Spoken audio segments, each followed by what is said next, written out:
Súper, buenísimo. Entonces vamos a empezar. ¿Alguno de los que está en la sesión pudo enviar la tarea para hacer el sorteo? Y podemos empezar por ahí.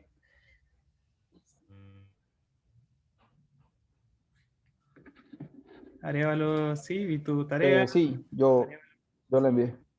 Ok, voy a compartir la pantalla y solo quiero asegurarme de que los que envíen la tarea no dejarlos fuera de la lista. ¿Alguno que haya enviado la tarea no se ve en esta lista?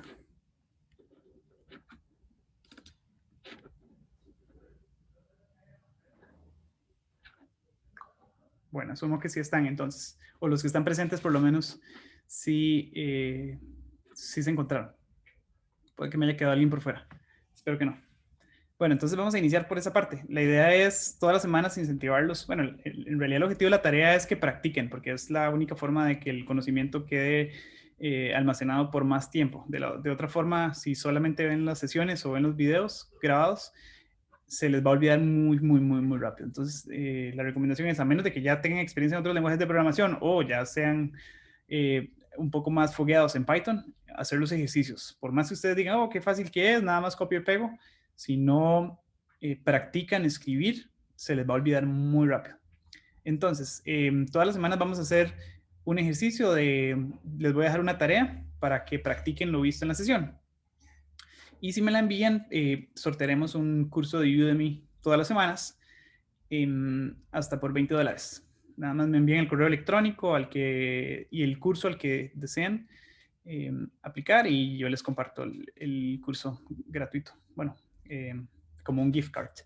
Entonces, vamos a hacer el sorteo. Vamos a hacerlo utilizando una librería o un paquete que alguien más ya escribió por nosotros. Y la ventaja es que este paquete ya se encuentra preinstalado dentro de Google Colab. Este paquete se llama Random. Y si lo ven acá, la forma en que se llama este paquete es mediante la palabra clave import, que significa importar. Y seguido por el nombre del paquete, en este caso random. Ese paquete está resumido en una palabra, pero random significa un montón de código que ya alguien escribió por nosotros y nosotros no tenemos que hacer la funcionalidad que ya está hecha, como por ejemplo hacer una selección aleatoria dentro de una lista. Entonces, agregué los nombres de todas las personas que enviaron la tarea a esta lista. Separadas por comas, todas. ¿De qué tipo son los objetos que están dentro de la lista? Pueden escribir por chat. String, ¿no? Correcto. Son string, todos. ¿Cómo podemos saber cuántas personas hay dentro de ese string? ¿Cuántos elementos hay dentro de esta lista de tipo string? Que son todos, ¿no? Podemos utilizar la función preconstruida. Index. O len. Sí, len nos permite conocer la longitud de un objeto iterable. Un objeto iterable es que tiene más de un componente, como un diccionario, por ejemplo. Un objeto iterable tiene tantos elementos como índices y valores tenga. Eso puede ser un diccionario. Una tabla puede tener tantos elementos como filas, por ejemplo.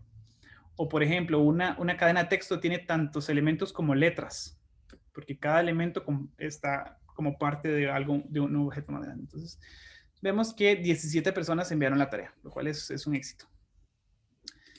Entonces, vamos a utilizar el paquete random, que ya alguien más escribió por nosotros. Y vamos a utilizar, este es un ejemplo, ¿verdad? No crean que todavía esto es así. Vamos a hacerlo sin este seed y les voy a mostrar un caso. Yo les voy a decir el momento en el cual, y alguien me tiene que dar un número de la audiencia para poder determinar una semilla. Y esa semilla es solamente para demostrar que el resultado es replicable. Cualquiera podría escribir la misma semilla y ese random sigue siendo random. La computadora lo escogió de forma aleatoria, pero a partir de una semilla. Es decir, por ejemplo, si ustedes dicen, quiero que la persona se vaya y camine 10 pasos. Pero yo le doy una semilla, es decir, un punto de partida.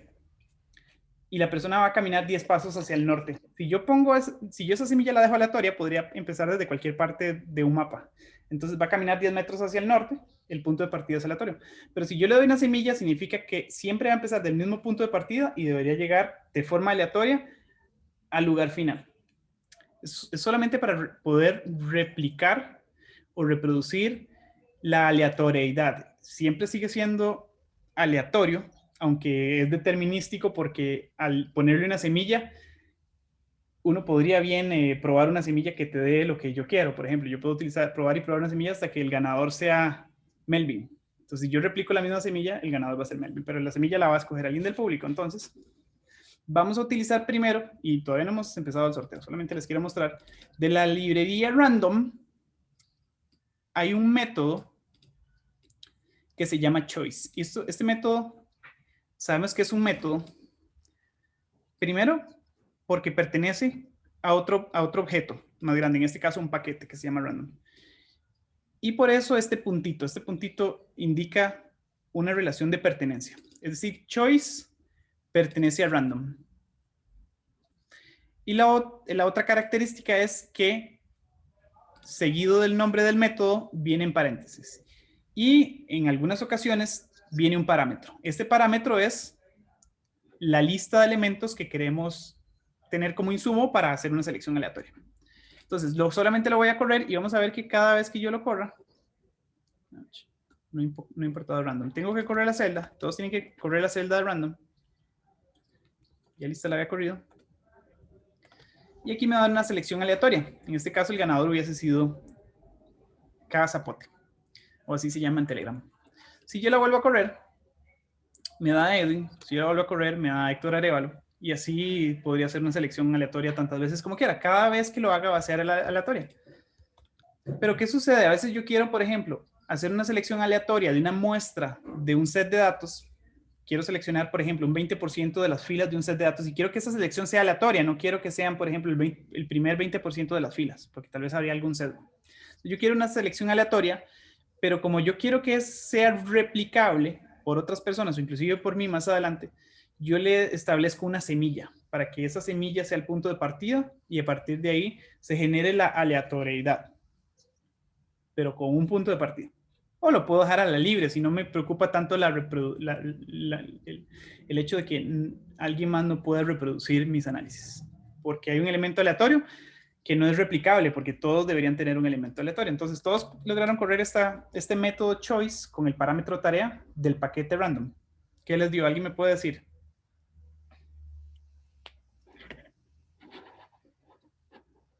Vamos a ver, pueden desquitar el micrófono. Julián dice que le dio el nombre de él. Luego otros dos. Y así.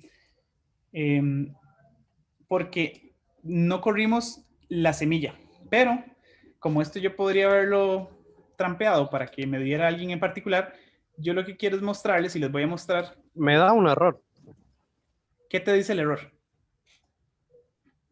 A ver, dice ¿Quieres compartir la name random is not defined. O sea, que no tengo definido el nombre random. Lo que sucede es que el random no ha sido importado. Entonces, random es una variable que hace referencia a un paquete que importas en la parte que dice import random. Entonces, tienes que correr esa sección de código para que importe el paquete que se llama random como random y esa palabra va a hacer referencia al paquete. Entonces, si lo importas, ya no te va a dar ese error. Porque random podría ser el nombre de una variable. Entonces, lo que Python te está diciendo es no encuentro ninguna variable que se llame random. Pero pudiste haberle puesto hamburguesa. Y Python cree que es una variable, que no está definida. ¿Ya te funcionó?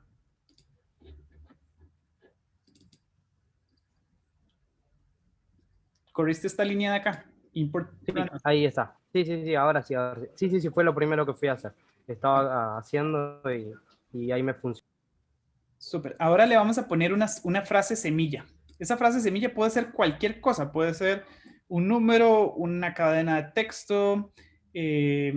Por ejemplo, podría ponerle Pedrito. Y esa frase semilla, vamos a ver. Esa frase semilla me dice que la selección aleatoria es Edwin. Si yo la vuelvo a correr nuevamente, me dice Diego C. Pero porque parte de la misma semilla.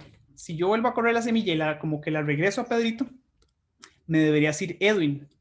Y luego Diego C. Porque el punto de partida de la aleatoriedad es el mismo. pero siempre siguen siendo aleatorios. Diego, Matko, Heber. Si yo vuelvo a reiniciar con la misma frase semilla, me debería aparecer Edwin, luego creo que era Diego, luego no recuerdo quién era, Matko, ajá, luego creo que Heber. Son la misma. ¿Se explica el concepto? ¿Alguien tiene dudas con respecto a cómo funciona la aleatoriedad en Python y el uso de la frase semilla? Sí, entiendo. Si nosotros borraríamos Pedrito, por ejemplo, en este caso, y dejaríamos vacío y lo que correríamos sería aleatorio 100%, ¿verdad? Sí, debería ser. No, o sea, la lógica me dice que sí, nunca lo he probado, porque por lo general cuando lo quiero aleatorio nunca declaro la frase semilla, pero debería ser porque no hay ningún parámetro. Hagámoslo de nuevo, digamos. Corramos otra vez. Sí, correcto. De hecho, si reinicio la frase semilla, el primer resultado es 100% aleatorio. Siempre es 100% aleatorio. La particularidad es que con una semilla hay un punto de partida. Y es replicable. Ok. La misma secuencia de eventos aleatorios. Ok, entonces, ¿estamos claros? ¿Alguien del público se quiere ofrecer en este momento? Solamente diga yo.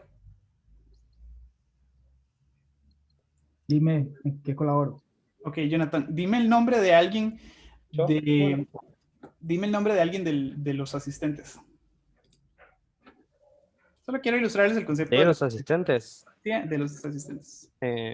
Julián. Hola, Julián. Dime el nombre de otro más de los asistentes y esa persona nos va a inventar una frase semilla, la que ellos quieran. Eder, el que está ahí el penúltimo, Eder. Eder. Eder, ¿estás en el call? Eder. Creo que no está. Tal vez de los del Zoom. Bueno, del Zoom, tenemos participantes. Está Héctor, Arevalo Héctor. Ok. Hola, Héctor. ¿Estás por ahí?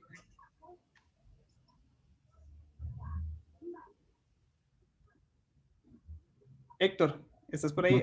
No tiene micrófono abierto. Ahí en el chat. Sí, o tíranos por el chat una frase semilla. La que tú quieras. Escríbeme un string o un número, solamente para ejemplificar. Cualquiera, la que tú quieras. Y vamos a hacer el sorteo. Ok, el número 15. Lo ponemos como número, Héctor. Asumo que sí. Porque te va a dar diferente si es número o es... pues declaramos la frase semilla y ahora sí, el nombre de la persona que salga en este momento se gana un curso en Udemy. Y se lo gana Gonzalo Aracaiba. ¿Está acá por acá? No lo veo. Sí, hola. Hola, Gonzalo, ¿estás por ahí? ¿Cuál es tu nombre? Ah, eres Rolly Ochoa. Sí. Sí, Rolly Gonzalo Ochoa Arancibia. Ah, ok, perfecto. Súper, me mandas por Telegram directo tu correo electrónico y busca un curso en Udemy que te guste y te lo enviamos para que lo completes. Ya, dale. Súper, listo, muchas gracias. Hagamos otro, tengamos 2 esta semana, entonces... ¿puedes, Rolly, sugerir otra frase semilla? Sorry que estamos tomando tanto tiempo, pero quiero que... Dime otra frase semilla. Un número o una cadena de texto. El 7. Ok, perfecto. 7. Y lo corro. Y el otro es Hyber. Se encuentra, aquí está, Hyber Flor. Aquí estoy, presente y combatiente. Gracias, Hyber. Ambos me envían un correo electrónico y un curso de Udemy, el que gusten. Pueden buscarlo acá en Udemy. Lo que quieras, motivarlos de alguna forma con un detallito pequeño de un curso. Lo pueden buscar acá, el que guste, no sé. Puede ser de lo que ustedes gusten. Python. Les aparece el curso. Hoy están en rebaja todos, así que los que son más caros, incluso de 20, van a estar accesibles. Claro, buenísimo. Entonces aprovechen. Entonces, envíen la tarea la próxima vez para participar. Realmente yo sé que es más el esfuerzo de hacerlo que tal vez el curso, pero sí me interesa mucho que hagan la tarea. Ok, buenísimo. Entonces, ya terminamos esta parte. Ahora sí vamos a retomar donde íbamos a iniciar hoy. ¿Alguna pregunta hasta acá? Buenísimo. Pablo, Entonces, a mí me ¿sí? quedó sonando, es que ahorita cuando hiciste lo del link, vi que lo hiciste con LEN solito. ¿sí? En el chat vi que Julián pues propuso len con GTH, yo también lo tenía así como referenciado con GTH y a vos pues te corrió, entonces no sé si es alguna abreviatura o en Python. No, En Python creo es que así, en sí, Python es así. Así no lo he visto en Python nunca. Puede que en otros sea. Ok, listo, bien. Len. Gracias, Jaime. Bien. Entonces, ya saben que el len funciona para cualquier elemento que tenga muchos elementos dentro de sí mismo. Podría ser una cadena de texto, por ejemplo. El len de mi nombre, voy a poner el segundo nombre, dice que tiene 7 elementos, son 7 letras. Lo que sea que sean esos elementos, pueden ser letras, pueden ser pares de valores y llaves, o claves, perdón. Entonces, vamos a iniciar con un paquete muy poderoso y muy, muy común. Por el otro día alguien me preguntaba, bueno, ¿qué se necesita para poder aspirar a tener un empleo en datos? Pues obviamente los requerimientos pueden ser muy variados y algunos muy, muy complejos. Mucho más que inclusive la necesidad real. Pero bueno, uno de los paquetes que es muy común, y yo te diría, no con solo que logres dominar pandas, ya vas a tener un amplio nivel en cobertura y en profundidad en datos, porque pandas es uno de los paquetes más comunes en Python y en análisis de datos. Y es un solo paquete, es sumamente poderoso y tiene muchísimas funcionalidades y aplicaciones para simplificar los análisis de datos. Si en otros lenguajes habría que escribir muchísimo código para hacer lo equivalente que se hace con pandas. Entonces, pandas es una piedra de referencia para el análisis de datos en Python. Y las letras, pandas es un acrónimo que creo que significa como Python, no sé, como Data Analysis, una cosa así. Pandas parece que es el nombre del animalito, pero los acrónimos significan análisis de datos en Python. No estoy seguro cuál es el exacto significado de cada letra, pero ya saben. Entonces, ahora, utilizamos la palabra clave import, luego el nombre del paquete que ya en Google Colab viene preinstalado, y esa es una de las ventajas de estar en Google Colab. Si ustedes descargaran Jupyter Notebooks por sí solo, tendrían que instalar el paquete de pandas por aparte. O la otra opción es que instalen Anaconda, y la Anaconda es un paquete de varias cosas. Trae interfaces de usuario, los paquetes, el gestor de paquetes, y ¿qué otra cosa? Y bueno, y el lenguaje de Python, que el lenguaje de Python es como el intérprete, digamos, que la computadora pueda saber qué significa cada codificación en Python. Entonces, estos paquetes, por ejemplo, Google Colab ya trae la interfaz, que es esto, el lenguaje el intérprete de Python y muchos paquetes preinstalados. Entonces, ya viene instalado, entonces solamente lo corren. Y vamos a utilizar una función de pandas que nos permite leer un archivo de tipo CSV o comma separated values, o archivo separado por comas, y podemos hacerlo de varias formas. Una es leer un archivo local, como por ejemplo del Google Drive, o en este caso yo les quise poner un ejemplo donde si van a este link pueden encontrar archivos de tipo CSV almacenados en web. Por ejemplo, vamos a descargar este Faithful CSV, se va a descargar un archivo CSV y este archivo tiene 2 columnas. Esto es un Excel, es una versión de Numbers, es un software diferente porque es en Mac, pero esto es una tabla de Excel, imagínense, que leyó el archivo tipo CSV y la cargó en Numbers, que es como Excel. Pero en Python tenemos la ventaja de que podemos leerlos directamente sin utilizar Excel. Y eso tiene varias ventajas. La primera ventaja es con respecto al rendimiento.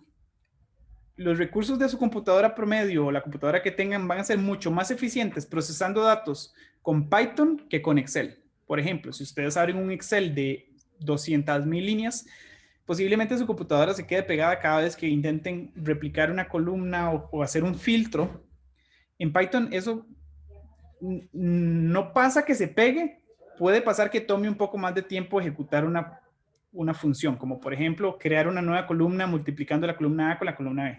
Puede que se tome más tiempo, pero ese más tiempo pueden ser un par de segundos más, no ese minuto que se queda Excel pensando y se queda pegado y al final como de los 5 minutos aparece la columna Y si quieren replicarlo, pues otros minutos, ¿verdad? Entonces, la ventaja de Python es que es muy eficiente en el uso de recursos computacionales para el procesamiento de datos. Entonces, hoy les quería mostrar cómo importar directamente datos desde un archivo CSV que esté almacenado en un URL o en un servidor. Y aquí pueden ver otros ejemplos. Entonces, vamos a replicar la sesión de hoy como se las compartí. Porfa, comenten esta línea. Esta línea la pueden comentar presionando control y slash, o pueden poner un símbolo de numeral antes, porque solamente vamos a trabajar en la clase con el primer data frame. Pero ustedes pueden cambiar el data frame poniendo un símbolo de numeral acá, quitando ese símbolo de numeral, y automáticamente todo el código va a hacer referencia a esta variable df que importó otro data frame. Entonces entonces el ejercicio, van a ver que la tarea es muy similar al que está acá, pero van a tener que replicarlo con otro data frame. Entonces vamos a hacerlo con el primer set de datos, que este es respecto a HW. HW era altura y... no, hagámoslo con el primero. Es sobre ciudades. Comentamos el segundo. Entonces, vamos a ver cómo podemos conocer un poco de cómo se conforma esta data. Entonces, una forma muy común es mostrar las primeras 5 filas del set de datos, porque tal vez no queremos mostrar todas. Puede ser un set de datos muy voluminoso y no queremos que nos tome ni mucho espacio en la pantalla, ni se tome mucho tiempo procesando. Entonces, lo que hacemos es, a partir del objeto, llamamos ¿se acuerdan? La función random. Perdón, la función choice del paquete random. Vamos a ir nuevamente a verla. Esta función, este choice pertenece a random, que random es un paquete. Y choice dijimos que era un método, porque ese método pertenece a un objeto, en este caso def. Entonces, head es un método. Le podemos llamar también función, pero el término correcto es, esto es un método. Es un método, es como una acción. Y esta acción lo que hace es regresarme las primeras 5 filas del objeto df. Entonces, si la corremos, nos da las primeras 5 filas. No se preocupen tanto por qué significan las columnas. No vamos a enfocarnos en eso en la sesión de hoy. Solamente vamos a trabajar con el funcionamiento de los data frames en general. No vamos a interpretar mucho los números. No es el objetivo de hoy. Ahora, ¿cómo hacemos para ver las últimas 5 filas? Utilizamos, ¿qué significa tail? Vamos a ver, no qué significa. ¿Qué es tail? ¿Alguien me puede escribir en tail? ¿Qué es tail? Cola, soy pues, la palabra cola del inglés. Correcto. Y en términos de Python, cuando viene tail, Python dice, esto es una cadena de texto, es un data frame, ¿cómo se le llama? Un método. Un método, correcto. Método. Es un método que acciona sobre el objeto al cual pertenece. Es como, por ejemplo, que yo soy una persona. Un método podría ser pintar. Entonces, Pablo.pintar es un método que se acciona sobre el objeto al cual pertenece. En este caso, Pablo. Entonces, posiblemente lo que hace es modificar el comportamiento del objeto. En este caso, esa modificación, la cual no es sobre el objeto directamente, es selecciona las últimas 5 filas del objeto y las muestra. Se me quedó pegada la computadora un momento. Pablo, qué pena. Pues sí, también las conocía porque esos son comandos de Linux. Los dos son comandos de Linux que hacen lo mismo en Linux. Súper. En un archivo le das head y él hace lo mismo, te trae las primeras 5 y si le das tail te trae las últimas 5. Entonces, tienen como la similitud con el sistema operativo. Súper, qué ventajoso. Sí, por lo general las palabras son súper funcionales para varios lenguajes de programación. Ahora, ¿cómo hacemos para mostrar solamente 2 filas? Yo les mostré que con head podíamos mostrar las primeras 5 filas, pero esto es porque los métodos a veces tienen parámetros que aplican por defecto. Cuando hicieron el método head, la persona que programó Pandas, dijo, bueno, si no le pasan ningún valor acá, asuma que es 5. Si le pasan un valor, asuma ese valor o tome ese valor. Entonces, cuando le pasamos un parámetro, al método head. Este parámetro lo que hace es calibrar el comportamiento del método y en este caso sobre el objeto data. Entonces me muestra las dos filas. Estoy siendo tal vez un poco excesivo en ir muy despacio porque lo que quiero es que entiendan la terminología correcta, qué significa cada partecita, para que cuando veamos de nuevo el castillo no nos asustemos. Entonces, esto es un número entero. ¿Se acuerdan? Esto es un número entero que es el único parámetro que toma el método head sobre el objeto DataFrame. Y de igual forma, con tail. El 2 es un número entero, que es el parámetro que toma el método tail, que lo aplica sobre el objeto df. Que df es el nombre de una variable que yo definí cuando importé con el paquete de pandas mediante, bueno, ¿qué significa esto? ¿Qué es read CSV?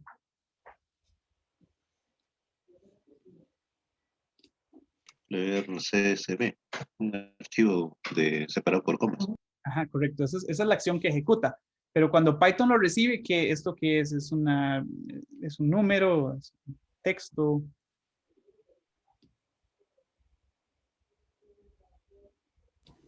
Es una Sí, array. podría ser texto y ya él lo traduce a PAT, me imagino. No, sí, correcto, pero vamos a ver, por ejemplo, pandas es un paquete, td es una variable, def es una variable, head es un método, read CSV, ¿qué es? Es otro método. Es otro método, exacto. Una función. Sí, es una función. Los métodos son funciones. Por ejemplo, y esto es algo más semántico. Cuando utilizamos len y decimos tarea, len es una función que lo que hace es medir el tamaño de tarea. Read CSV se comporta como una función porque lo que hace es ejecutar una operación, tiene paréntesis, solamente que cuando la función está asociada a un objeto, se le llama método, pero es una función. Llamémosle método por convención, pero esto es un método. ¿Y cuál es el único parámetro? Bueno, no, puede tomar muchos parámetros.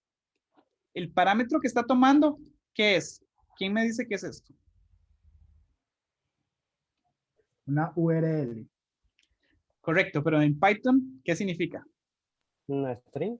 Es un string, correcto. Entonces, cuando vean código en Python, traten de pensar no solo en qué significa eso en idioma humano, porque uno dice es un URL, al final tiene que interpretarlo como un URL. El método lo que dice es, me estás pasando una cadena de texto y esa cadena de texto después voy a ejecutar una acción, la voy a poner en un método que me hace generar una consulta, ya sea a la carpeta local o en este caso a la dirección URL y jalo los datos. Pero cuando vemos las partes, cuando veamos el todo, pensemos en las partes. Una variable, una asignación, esta es la abreviatura de pandas, esto es un método y esto es una cadena de texto. Ya después lo van a asimilar súper rápido y no van a tener que estar pensando como en las partes, pero de momento pensemos en qué es cada cosa, porque después decimos, no sé, hagamos una operación más acá. df y yo selecciono 0, 2.4. Y decimos, oh, pero ¿por qué brackets cuadrados? ¿Será que esto es un método? ¿Esto es un método? No, no es un método. Esto es otra cosa. Ahorita vamos a ver qué es. Pero esto no es un método. Entonces tenemos que pensar qué es cada cosa para después no abrumarnos cuando veamos objetos más complejos o pedazos de código más complejos. Entonces quedamos en que esto es un método porque está asociado a un objeto y porque tiene esos paréntesis y a veces toma parámetros. Eso es un método. Ahora, ese método me regresa dos filas, las últimas dos. Ahora, vamos a ver otro tipo de concepto en Python, que son las propiedades. Las propiedades parecen métodos, pero no llevan los paréntesis del final. Cuando llevan paréntesis son un método, cuando no, son una propiedad. Y en la propiedad se interpreta como lo que está a la derecha del punto pertenece a lo que está a la izquierda del punto. Y podría ser el caso de que, por ejemplo, pueden haber varias relaciones entre propiedades. Por ejemplo, digamos que persona.brazo.dedo.uña. No sé, extremo. Entonces, al final esto es un objeto, porque al final estamos teniendo el extremo de la uña. Pero ¿cómo llegamos al extremo de la uña? Por la relación de pertenencia entre un objeto y el anterior. El extremo pertenece a la uña pertenece al dedo, el dedo al brazo y el brazo a la persona. Este objeto ya no es una persona, es solamente la puntita de la uña, pero para llegar ahí utilizamos una relación de pertenencia entre objetos. ¿Alguna duda hasta ahí? Entonces, cuando vemos un data frame, que es esta tabla que generamos a partir de la importación del archivo CSV, eso se conoce como un data frame, pero no es otra cosa que una tabla. Esa tabla tiene propiedades. ¿Cuáles podrían ser las propiedades? Los nombres de las columnas, los índices, una columna podría ser una propiedad, un número dentro de una columna y una fila podría ser otra propiedad, porque al final Python define un objeto y le asocia un montón de propiedades. Vamos a hacer un ejemplo, tal vez es un poco avanzado, pero vamos a definir persona es igual a Pablo. Persona punto alto altitud es igual a 5. No me dejó porque esto es una cadena de texto. Esta cadena de texto no puede asociársele a un objeto de texto una altitud. Este es un ejemplo un poco avanzado, no lo voy a cubrir hoy. Tendría que definir una clase y no es lo que vamos a ver. Entonces, queda clara la relación de pertenencia entre un objeto y sus propiedades. Ahora sí, vamos a ver las propiedades de un objeto. En este caso, una propiedad de un data frame es las columnas que tiene el data frame. ¿Qué significa esto? Son los nombres de las columnas. Entonces tenemos 1, 2, 3, 4, 5, 6, 7, 8, 9, 10, que son exactamente las mismas columnas que tiene el objeto. ¿Cuál es otra propiedad de un data frame? Los índices. Y los índices se ven se distinguen porque son más oscuros. En este caso ven que estos numeritos están oscuros. Los índices son como las coordenadas de varios objetos. Por ejemplo, un diccionario, un índice puede ser el nombre de la llave. En el caso de un data frame, el índice es la codificación con la cual se puede hacer referencia a una columna. En este caso, la fila 126 es toda esta y la podemos... Una pregunta. Claro.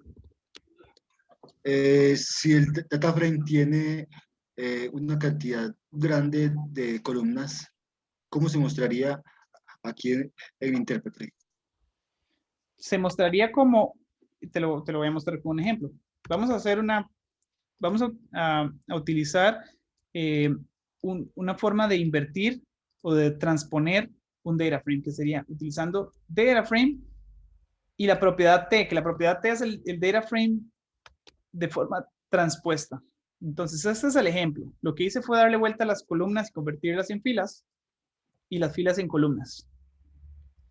Si ves, acá en el intérprete en la interfaz de Google Colab y en otras como en Jupyter Notebooks, se generan estos 3 puntos, porque estos 3 puntos lo que hacen es que en la interfaz, que en este caso funciona como, creo que como un HTML, no se tengan que renderizar todas las columnas, porque en este caso son 127, pero podría ser un set de datos de millones de filas.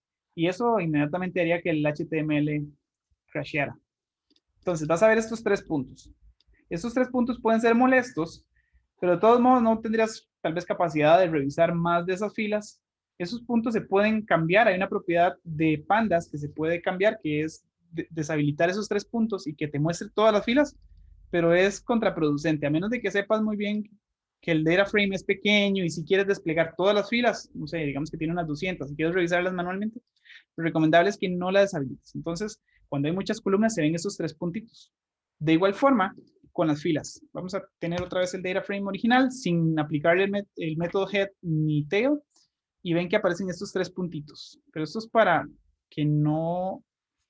facilitar la lectura y también para no tener que renderizar dentro del web browser toda la tabla, porque eso haría que crashara. Pero por el web browser, no por Python. Python la genera y te la tira. Chrome se pegaría con esto. ¿Alguna pregunta hasta acá? No, gracias. Súper.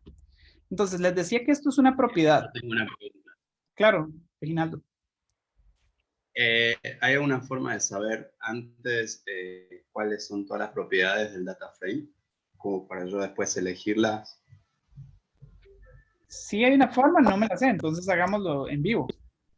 Python, I don't know, properties of object. Entonces busquémosla, esta es la habilidad número 1, buscar en Google.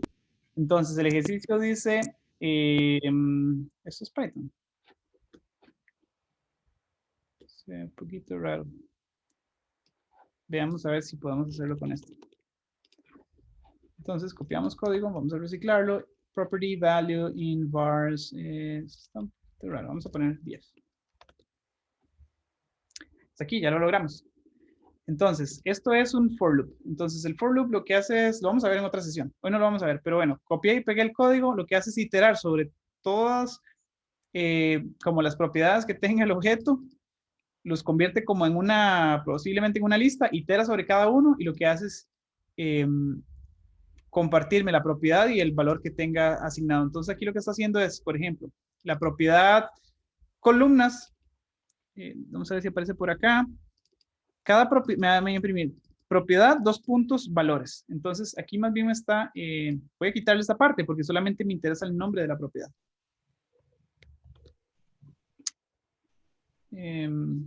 Más bien pareciera que los valores son las propiedades. ¿Alguien está hablando?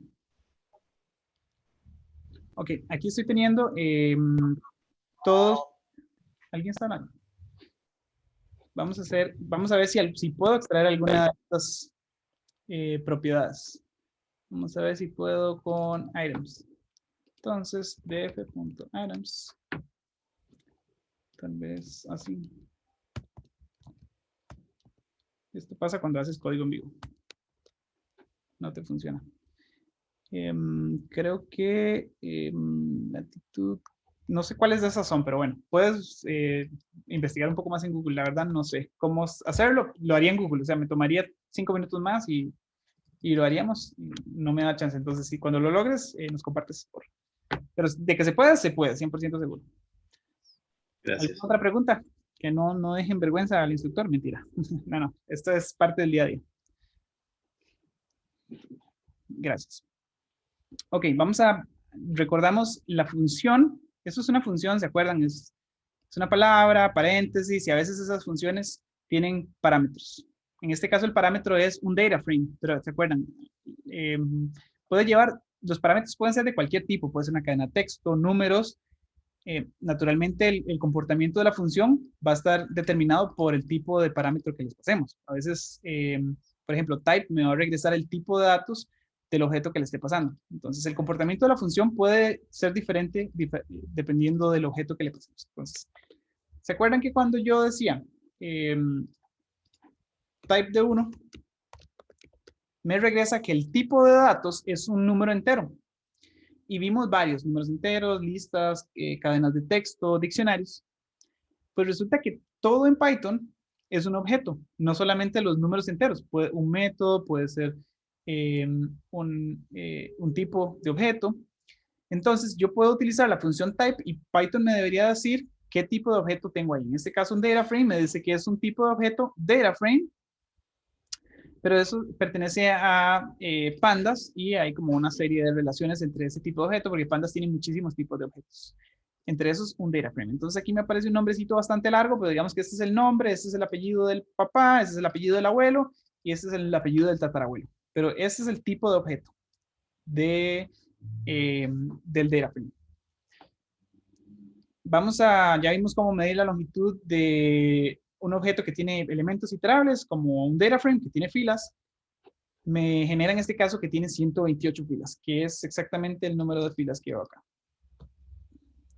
¿Cómo puedo medir Y vamos a poner un ejercicio aquí tal vez en vivo.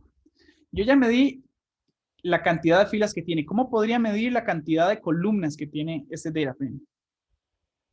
Hay varias formas. ¿Cómo podría hacerlo?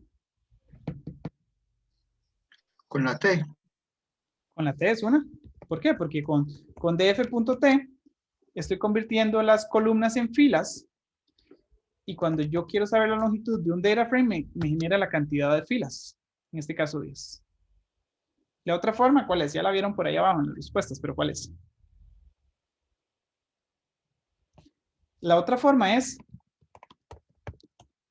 extraer la propiedad columnas y eso me genera una... dice que es un índice, pero bueno, se parece a una lista, es un índice. Pero al final, bueno, imagínense que es una lista. Yo podría extraerle la longitud de esa lista, porque la lista, en este caso el índice, es un objeto iterable, tiene varios elementos. Entonces, de dos formas, deben haber muchas formas de saber. Creo que hay una que es df.shape, tal vez. Correcto. df.shape es una propiedad del data frame. Shape es una propiedad, supongamos que es, uno ve el data frame cuando lo imprime, pero no necesariamente eso es todo lo que tiene el data frame. El data frame puede tener un montón de propiedades que no se muestran, entre ellas el shape. Entonces, ¿cómo podría extraer este primer número, que es la cantidad de filas? ¿Se acuerdan de la sesión anterior cómo extraer un elemento dentro de... ¿Esto qué es? Perdón. Puntos extras, el que sepa qué es esto.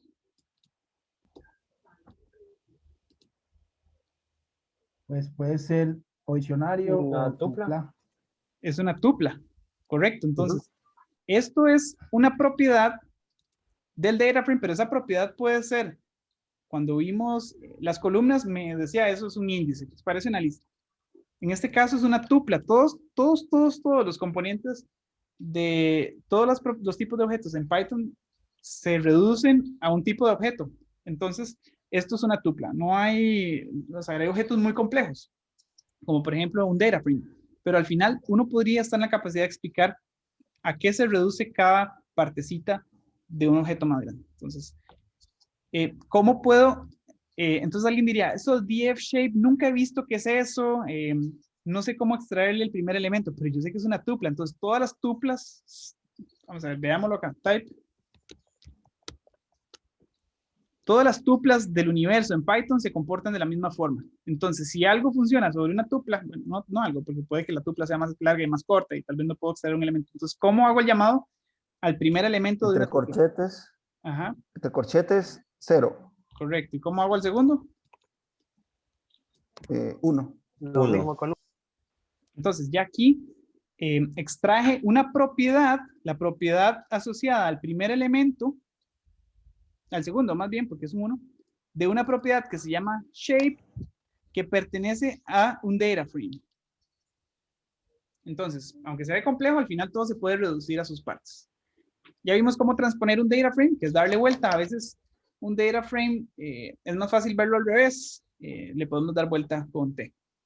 O a veces yo quiero hacer un cálculo sobre las columnas, pero a veces es dificilillo hacer no es difícil, pero es más complejo hacer operaciones con una fila y la otra. Entonces lo que hacemos es darle vuelta para hacer una operación entre columnas, porque es más fácil. Entonces con esto transponemos el data frame. Entonces ya vemos que tiene 10 filas, que antes eran las columnas, y 128 columnas, que antes eran las filas. Ya habíamos visto cómo medir la cantidad de columnas en un data frame, ya pasamos en la sesión anterior, hace como 2 minutos.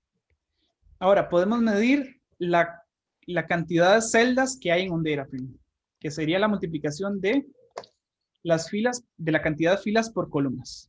En este caso, es 1280, porque son 128 filas por 10 columnas. ¿Alguna duda hasta aquí? ¿Alguno siente que vamos muy lento? Una duda. ¿Rápido? Si en el enlace de datos hay espacios vacíos, ¿eso cómo lo toma el intérprete? Lo toma como espacios vacíos, vamos a ver. Bueno, depende, hay que tener mucho cuidado. A veces espacios vacíos puede ser que hay literalmente, vamos a ponerlo acá, literalmente espacios vacíos. Digamos, esto Esto podría considerarse un espacio vacío, pero eso podría ser interpretado como una cadena de texto de espacios vacíos. Entonces, hay que tener mucho cuidado porque depende de lo que vos definas como espacio vacío. Asumo que por espacio vacío es literalmente no había nada en esa celda, es decir, nadie nunca digitó nada, ni siquiera espacios vacíos. Entonces, Correcto. No, a tu no hay pregunta nada. original, vamos a conocer si hay espacios vacíos. En este caso, sí los hay. Lo que pasa es que la persona que codificó el set de datos puso una N en la columna NS. No sé qué significa eso, pero asumamos que, más bien creo que esta N más bien es norte, más bien norte y esta es de west. En realidad esto no es un espacio vacío, pero asumamos que la persona en Excel puso una N cuando era un espacio vacío. Entonces, lo que tendríamos que hacer es reemplazar las Ns por espacios vacíos. Eso lo podemos ver más adelante, pero es que este set de datos no tiene espacios vacíos. Tal vez hagamos un ejercicio práctico. Vamos a hacer un set de datos pequeños y aprovechemos para hacer un set de datos desde cero. Hagamos un data frame. Correcto, ¿me estás hablando? Sí, una consultilla. Antes habíamos hecho un ejercicio donde llamábamos el dato que había en la primera fila o en la segunda fila. Ajá. ¿Cómo haría para yo llamar un dato que está en unas filas X y Y, por ejemplo? En la X en la columna 25 y en la fila 3. Ok, ya lo vamos a ver. Déjame hacer ese ejercicio. Vamos a hacer un data frame desde cero. Cortito. Columna 2. Una lista. 3,5. ¿Esto qué es? Que estamos viendo acá arriba. ¿Esto qué es?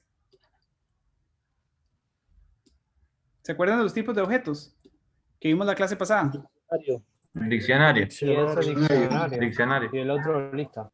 Ajá, y ese diccionario tiene creo que es la llave o era la clave, perdón, en español. La clave y tiene un valor. La clave y un valor. Ese valor es una lista. Y esa lista tiene 2 números enteros y un nulo. Entonces, uno puede utilizar un método de pandas que se llama data frame y pasarle un parámetro. Ese parámetro puede ser un diccionario. Y si ven acá, acabo de crear un data frame. Es pequeñito, tiene solamente 3 filas y 2 columnas, pero es para ejemplificar el caso de los espacios vacíos. Esto, como lo ves acá, sí es vamos a ver, Python lo interpreta como un espacio vacío, porque dice NaN significa not a number. Porque asumió que la columna son números, entonces te dice not a number. Podría ser not a timestamp. Se asume que hay una fecha en la columna y está nulo. Entonces, cuando empiece como NA algo, que ese algo está asociado al tipo de objeto de esa columna, y lo podemos ver viendo, vamos a asignarlo a esto como una variable t, que es un set de datos. Ya vamos a pasar a la otra pregunta. T.describe. Describe es un método que se aplica sobre el data frame, que es una t. Bueno, la variable t, perdón. Y no era describe, era info. Y aquí me dice que tengo 2 columnas. La columna 1 es de tipo float 64, es decir, un número flotante, y la columna 2 es de tipo flotante. Entonces, cuando yo veo que hay dentro de t, me dice NaN, porque N se usa para todos los números enteros, flotantes y otros tipos. La otra pregunta era, perdón, se me fue, perdón. ¿Cómo encontrar un dato de una columna y una fila en específico? Súper, hagámoslo con este ejemplo en pequeñito. T puedo utilizar, yo no sé realmente si esto es un método o qué, pero es como una función especial que se aplica sobre los data frames. Se llama lock. Lock, que significa localizar. No estoy seguro si esto no es un método, no es una función, pero ignorémoslo por ahí. Eso es uno de los vacíos que tengo existenciales. ¿Hay alguien que no tiene mute? Podrían apagar el micrófono que no se escucha nada por ahí. Sí, pero ya los voy a mute. Silenciar a todos, silenciar a todos. Listo. Ok, ahora, lock. Oh, alguien se volvió a... No quiten el mute, a menos de que quieran hablar. Entonces, lock lo que hace es poder extraer una propiedad, pero dentro de estos brackets vamos a indicarle una referencia para que pueda llegar a esa propiedad. En este caso, sumamos que queremos llegar a este número 3. Esperemos que corra esta celda. Un poquito lento. Está yendo un poco trabado, me parece. No sé si a mí me pasa solamente o a todos. Qué extraño debe ser porque todos lo cargaron.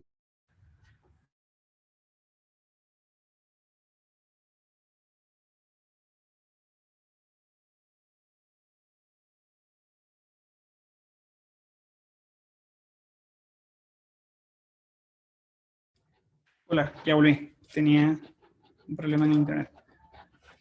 ¿Me escuchan?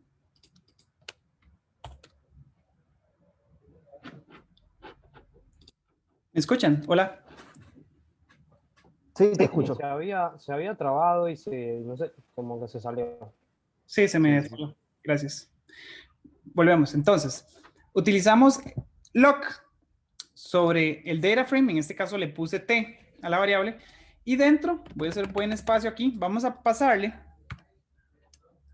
Vamos a poner una coma en el centro. Y a la izquierda de esa coma voy a pasarle una referencia para la coordenada del índice de las filas. En este caso, un 1, porque esa es la coordenada del índice de las filas. Y al lado derecho le voy a pasar la referencia para la columna. En este caso, columna 1. Pero en este caso, columna 1 es una cadena de texto. ¿Se acuerdan que cuando veíamos df.columns me apareció una lista y dentro una serie de cadenas de texto que eran los nombres de las columnas? Entonces yo corro esto. Me genera el número 3, porque yo ya le pasé la coordenada X, digamos, o más bien Y, porque serían las filas, y la coordenada X, que serían las columnas. ¿Alguna pregunta? ¿Cómo haría para extraer este not a number? ¿Puedo hacerlo? Le pasaría la coordenada de las filas, que sería el índice 2, y la coordenada de las columnas, que sería la cadena de texto columna 2. Y me dice not a number. Ese es el valor, que es un espacio vacío, asociado a esa coordenada. ¿Alguna otra pregunta? ¿Cómo sienten? O sea, la verdad, o sea, ¿sienten que está muy lento, muy rápido? Porque algunos tienen ya conocimientos en programación, entonces me interesa mucho el feedback. Ya esto lo vimos. Vamos a... ya esto lo vimos. Es que fue que me volví, ¿verdad? Ok, vamos a hacer un método rápido para poder entender qué hay dentro de un data frame. Es utilizar el método describe, que significa describir. Lo corremos y esto lo que va a hacer es generarme una serie de descriptivos para cada una de las columnas que sean numéricas, de tipo numérica, como float, integers. También puedo hacer que me incluya las otras, ahorita vamos a ver cómo. Y me genera una serie de descriptivos y me dice, por ejemplo, el conteo de valores no nulos en cada una de las columnas es 128. Entonces yo puedo saber que en este dataset Python no encontró valores nulos. Puede que lo haya interpretado mal y algunos valores debió haberlos interpretado como nulos. Pero Python en este momento me dice no hay valores nulos. ¿Por qué? Porque en todas las columnas hay exactamente 128 valores que corresponde al número de filas. Entonces aquí no hay valores nulos. Desde lo que Python ve. Puede que no sea así. Me dice una serie de descriptivos como el promedio. Entonces, si yo tengo un set de datos y tengo ventas de un mes por vendedor, puedo generar un descriptivo muy rápido y decir, bueno, es que esta columna es de ventas, esta es de cantidad de ítems, la cantidad de ítems en promedio es 8, las ventas son $500 en promedio. Entonces, puedo entender rápidamente la dispersión de los valores dentro de esa columna. Entonces, todas esas columnas son coordenadas de latitud y longitud. Entonces, posiblemente se parezca mucho, bueno, excepto entre la longitud y la latitud. Aquí me dice que la mediana, que es el valor central dentro de las observaciones que hay en esa columna de latitud D, es 39. Y aquí hay otras medianas, entonces podríamos pensar que esta dispersión está un poco más a la derecha porque el centro es 89 y en esta otra el centro es 39. Puedo ver máximos, mínimos y los percentiles 75 y 25. Esos son como los 4 cuartiles. La desviación estándar y otras métricas. Entonces es un método muy rápido para poder entender qué hay dentro de una data. Ahora, no necesariamente uno puede estar interesado, por ejemplo, yo quiero ver los nulos y vamos a ver, hay alguna columna que, por ejemplo, esta, o la columna ciudad. Yo no sé si hay nulos aquí porque no me los incluyó, porque este método, por defecto, solamente me genera, déjenme ver, los descriptivos de las columnas que son numéricas. Entonces yo puedo cambiarle un parámetro que se llama include, y le puedo decir que all. Include all lo que hace es cambiar el comportamiento del método, y en ese caso lo que hace es incluirme todas las columnas, inclusive las que no son numéricas. Podemos ver que en ciudad tampoco hay nulos, hay 128 elementos. Valores únicos, 120, es decir, hay 8 valores de ciudad repetidos. La más común, no, más bien, la top, esto sería, no sé si es por, sí. El valor que más se repite es Springfield y está repetida 4 veces. Esas 3 no se generan para las variables que son continuas o numéricas. Entonces, voy a tener otros descriptivos para las columnas que no son de tipo numérico. Y el resto de la mediana y promedio no se van a generar para variables de tipo, por ejemplo, cadenas de texto, porque no puedo sacar el promedio de nombres de ciudades. ¿Alguna pregunta hasta acá? Ya casi vamos a terminar. Eso último es para sacar estadísticas, digamos, de la data. Sí, la respuesta es sí. Por lo general se utiliza cuando uno carga un data frame y uno quiere saber algún comportamiento, vamos a ver, quiere escribir rápidamente cómo está la data dentro de estos data frames. Uno quiere ver si hay nulos. Alguna columna podría ser no autoexplicativa. Por ejemplo, podría haber una columna que se llame resultados del mes. Y uno sabe si son unidades, si son dólares, si son millones. Entonces, con este tipo de descriptivos uno puede ver el comportamiento de la data dentro de esa columna. Y si son millones de filas, a veces un descriptivo de estos te puede decir más que observar una por una, porque a veces el comportamiento de toda la columna no se puede percibir observando unas cuantas filas.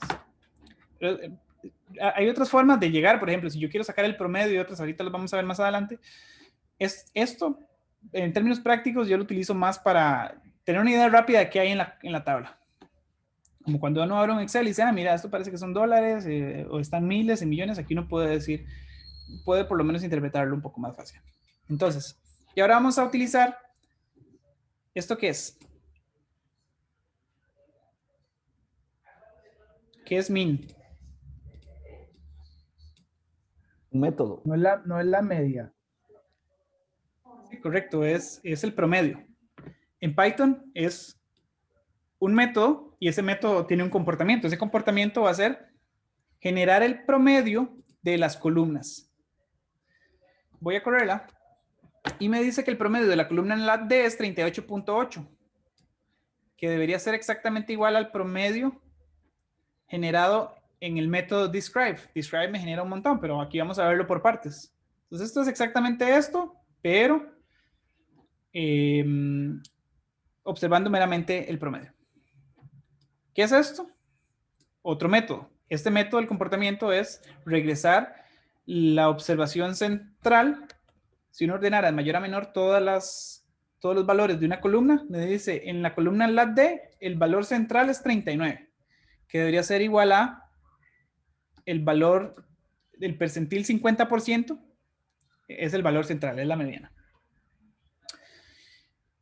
Puedo utilizar el método max para encontrar el máximo en cada una de las columnas y el método min para el mínimo de las columnas. En la tarea van a tener que aplicar esto para casos más prácticos, porque ahorita les estoy explicando un poco como abstractamente y en ejemplos teóricos. En la tarea van a venir ejemplos del data frame, van a tener que entender qué hay dentro del data frame. Otro método es info. Info me genera una serie de descriptivos, como por ejemplo el tipo de datos que hay en cada columna. La primera columna, voy a correrlos nuevamente porque esto es con el segundo data frame.